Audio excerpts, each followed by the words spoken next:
చాలా మంది సైలెంట్ గా సఫర్ అవుతూ ఉంటారు. ఇది కామన్ గా జరుగుతుంటది, ఇది నార్మలే అని చెప్పి. అయితే ఒక లేడీ నా దగ్గరికి వచ్చింది. తనకి 58 ఇయర్స్. తను ఎలా అంటే డైలీ వెజైనల్ ఇరిటేషన్ ఉంటుంది. యోని దగ్గర ఇరిటేషన్, దురద ఉండడము, డైలీ ఆ బర్నింగ్ సెన్సేషన్ తో తను అసలు పడుకోలేకపోయేది. చాలా హాస్పిటల్స్ తిరిగింది. కొన్నిసార్లు తనకు తనే సెల్ఫ్ మెడికేషన్, పారాసిటమాల్స్, పెయిన్ కిల్లర్స్ వేసుకొని, కాల్షియం అట్లాంటి చిన్న చిన్న సప్లిమెంట్స్ తీసుకున్నా కూడా ఎలాంటి రిలీఫ్ లేదు. అయితే ఒకసారి నా దగ్గరికి వచ్చింది. ఎందుకు అసలు నేను పడుకోలేకపోతున్నాను, ఇంత vaginal irritation, itching, painful inter course, దీనికి కారణాలు ఏంటి అంటే తన ఏజ్ 58 ఇయర్స్.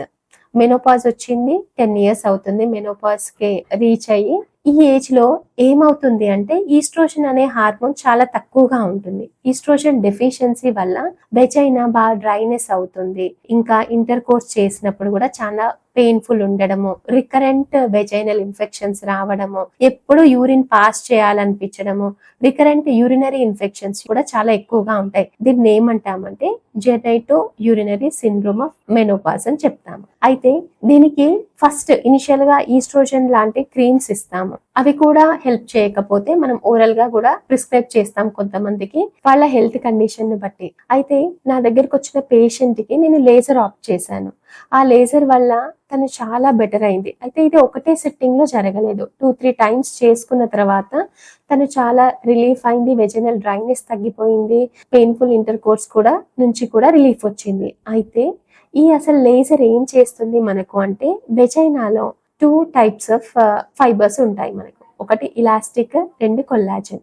ఈ ఇలాస్టిన్ ఫైబర్స్ ఎక్కువ ఉండడం వల్లనే నార్మల్ డెలివరీ అనేది పాసిబుల్ అవుతుంది, స్ట్రెచ్ అయ్యి. కానీ ఈస్ట్రోజన్ తక్కువ అయినప్పుడు, మెనోపాజ్ గ్రూప్ కి వచ్చినప్పుడు ఈ ఇలాస్టిన్ ఫైబర్స్ అనేవి అబ్నార్మల్ గా అయిపోతాయి. అంటే వాటి రోల్ ఏమి ఉండదు. దానివల్ల ఈ డ్రైనెస్ ఇవన్నీ వస్తాయి. ఈ లేజర్ తో ఏమవుతుంది అంటే కొల్లాజన్ ని ఇంప్రూవ్ చేస్తుంది, ఇలాస్టిన్ ఫైబర్స్ ను కూడా ఇంప్రూవ్ చేయడం వల్ల ఇలాంటి సిమ్టమ్స్ నుండి మనకి రిలీఫ్ వచ్చే ఛాన్స్ ఉంటుంది. అయితే లేజర్ ని ఏ కండిషన్ లో యూజ్ చేస్తాము అంటే, వెజైనల్ ఇరిటేషన్ ఉన్నా, బర్నింగ్ సెన్సేషన్ ఉన్నా, ఇచ్చింగ్ ఉన్నా, రికరెంట్ వెజైనల్ ఇన్ఫెక్షన్స్ ఉన్నా, రికరెంట్ యూరినరీ ట్రాక్ట్ ఇన్ఫెక్షన్స్ ఉన్నా కూడా పోస్ట్ మెనోపాజల్ ఏజ్ గ్రూప్ లో మినిమం ఇవాల్యుయేషన్ తర్వాత, అంటే ఒక పాప్స్మియర్ అలాంటివి చేసుకొని అవి నార్మల్ గా ఉన్న తర్వాత లేజర్ చేసుకోవచ్చు.